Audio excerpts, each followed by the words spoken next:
Hey, what's going on, y'all? So right now I'm just outside in my tennis court. So I'm at my place of living, and just enjoying myself right now, enjoying nature.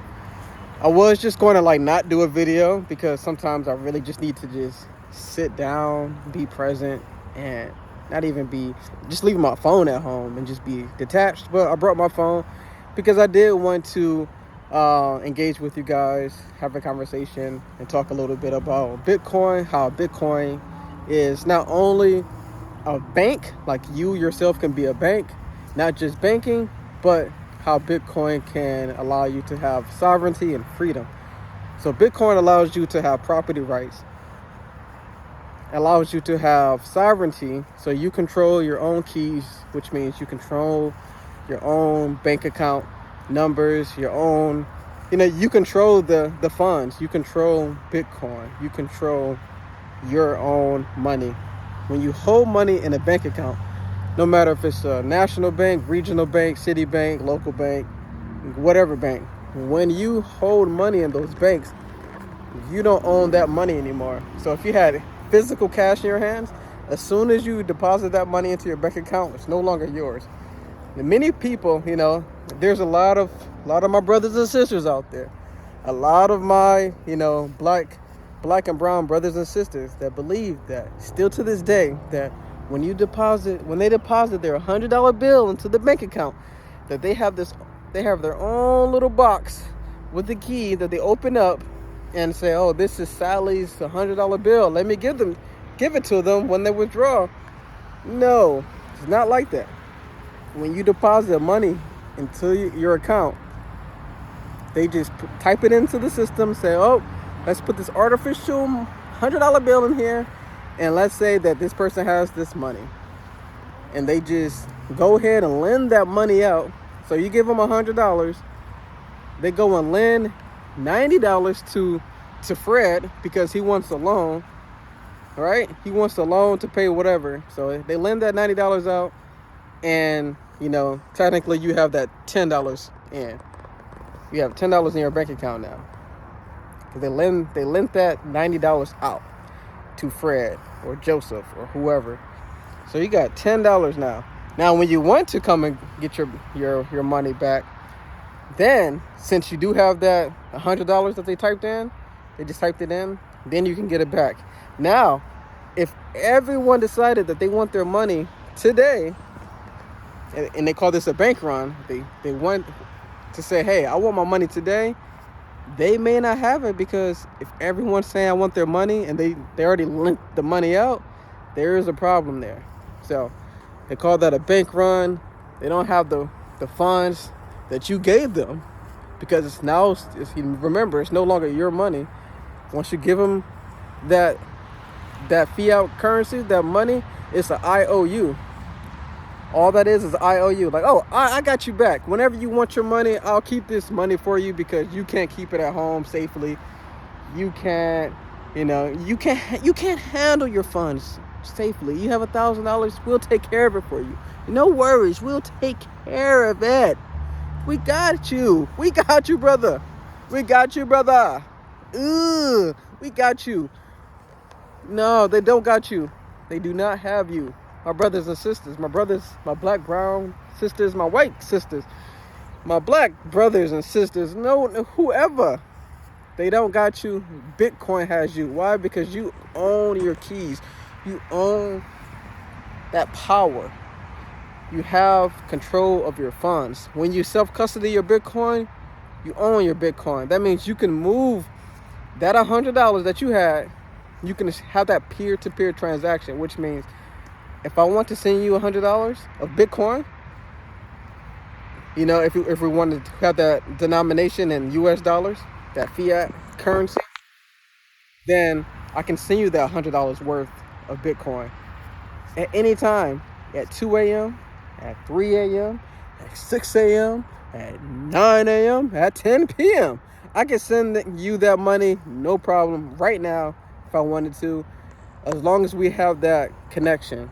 It's all about connection. It's a blockchain, chains.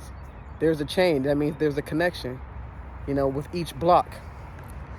There's a connection there. We're locked in. So as long as we have that agreement, I can send you that $100 worth of Bitcoin and vice versa at any time. The Bank of Bitcoin doesn't close. There's no holidays, no holiday hours or bank closing, none of that. It's open 24 hours a day, 7 days a week in all time zones. No matter if you live in Australia, no matter if you live in India, no matter if you live in Nigeria, no matter if you live in Pakistan, no matter if you live in China, no matter if you live in Bangladesh, does not matter. The Bank of Bitcoin is 24/7, 24 hours a day, 365 days a year, plus one. And even if you die, I'm sure the Bank of Bitcoin will be there for your family as well. So Bitcoin, it's permissionless, which means I don't have to ask any permission to send money to you and for you to send money to me. It's permissionless. That means if I want to store this Bitcoin for long times to come, I can store it. It's a store of value. I can hold Bitcoin with no permission. I don't have to put my money, if it's cash or fiat, I don't have to hold it into a CD, a certificate of deposit, to earn some yield. I don't have a lockout period. I don't get charged an overdraft fee. I don't get charged a transfer fee. I don't get charged an international fee, wire transfers, all these fees that these banks give you, See that? All these banks in the Fed, all these banks that is trying to stop you and give you fees. Like the overdraft fees is the worst thing ever. Worst thing ever. Overdraft fees, like it's so crazy. You can be broke, just dead broke, on your knees, crying, like literally crying, because you can't afford food, or you can't afford, to travel, or to healthcare. Healthcare is so important. You can be paying for healthcare. You have an overdraft, right? The bank charges the overdraft fee. Now, not only are you in an overdraft, say you're in an overdraft for $25, they want to charge you $35 on top of that. So now you're in a bigger hole. And if you wait too long, they charge you another fee. Come on, y'all.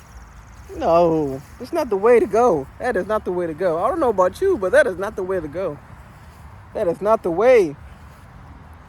Come on, black brothers.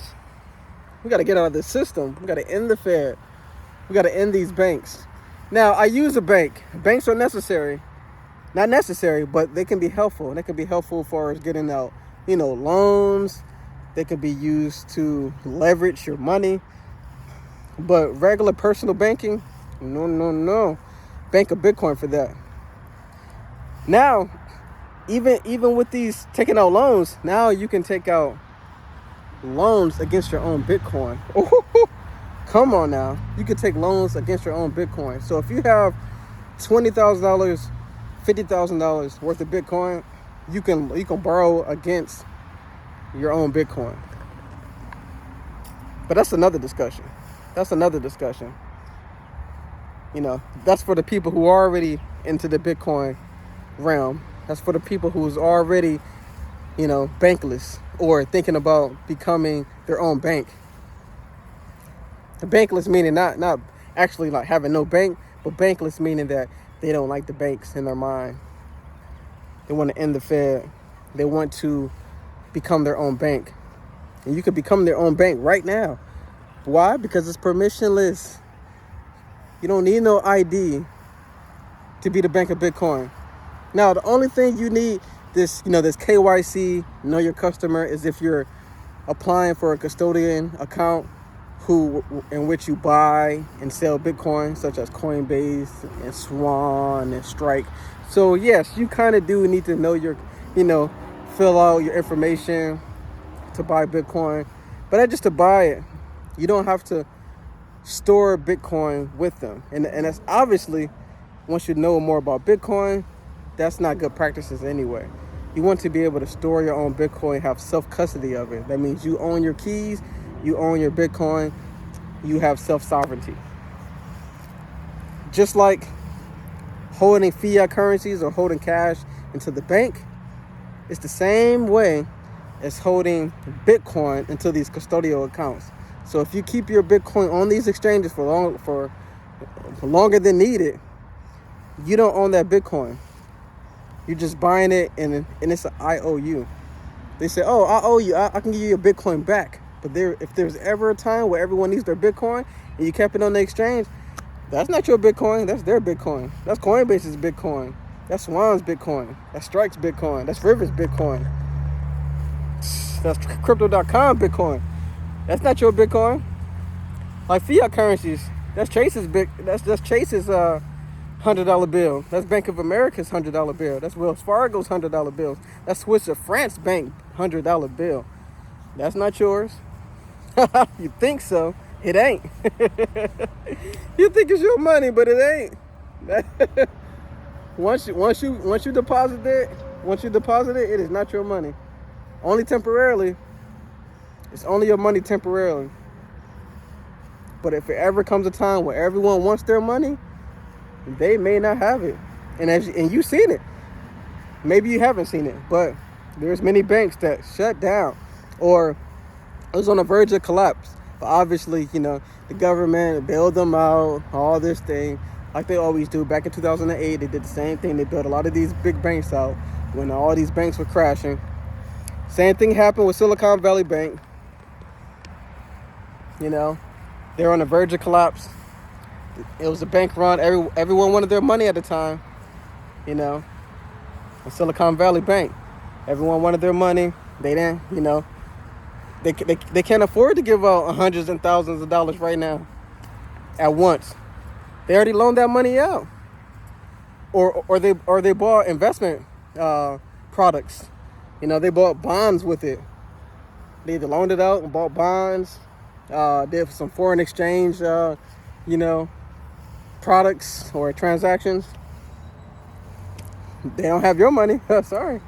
So the Bank of Bitcoin, permissionless, pseudonymous. That means no one can know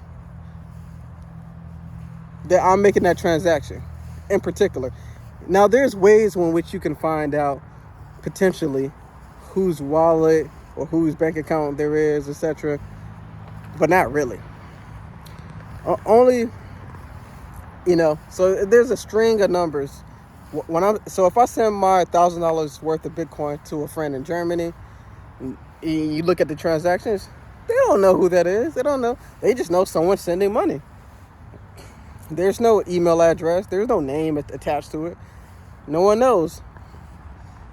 Now, if Coinbase, say if I bought money on Coinbase and they wanted to investigate me for some reason, and they seen that, oh, this account is associated with this address, maybe this Bitcoin was identified with this person and he sent $1,000 to that person, then maybe that's DeAndre, that's Blockchain Yogi. Just maybe, but it's not guaranteed. Someone could be using my own. Someone could be using my account and sending Bitcoin. They don't know. So it's pseudonymous. You have security that way. Bitcoin is secure. It's backed by cryptography. The strongest secure cryptography out there. Many hackers try their hardest to break Bitcoin because they want money. They want cash, or they want the valuable asset such as Bitcoin, but they can't hack it because it's backed by the strongest code and cryptography out there. It's very strong, very secure, and it has 8 billion nodes out there, which means 8 billion computers, 8 billion people who have access to this. So if someone tries to hack and change the code of Bitcoin itself, they will have to change all 8 billion. It's very difficult to do. You can't change 8 billion computers or the code of 8 billion people. You try to make a transaction, you try to change something in the Bitcoin network. and the code sees, oh, this is a bad actor. Let's wipe it out. This is a phony. This is a phony out here. So Bitcoin is great. That's a whole nother discussion though. This discussion is all about you being your own bank, the bank of Bitcoin. You're trying to put all your money into the bank, holding your cash right here. That cash, like the money, people hold their money right here, $10,000 or $50,000. Nah, man, if you put that in Bitcoin, that money will grow in value. The longer you hold that stack of cash right here, the faster it depreciates. It debases. So it loses value every single year, more than 2%. Many experts say even 15% a year inflation. So not only are groceries, housing, and oil is getting more expensive, but we're getting older. So all of these things are getting more expensive.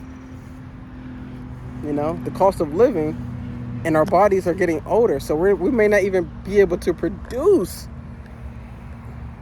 the quality of work or the quality of effort from our bodies as we used to, because our body is a machine. The soul lives inside the body. The soul is everlasting, and it can change forms. It can come into this body, so it's pretty practically almost changing forms. So, but the physical body is like a machine. We have the heart, we have the brain, the liver, the kidneys. Everything is working and going and building with this system. And if you don't feed the system right, if you don't exercise the system right, if you don't take care of the system right, it's going to depreciate. And then over time, obviously through age, through time, time is the most valuable asset.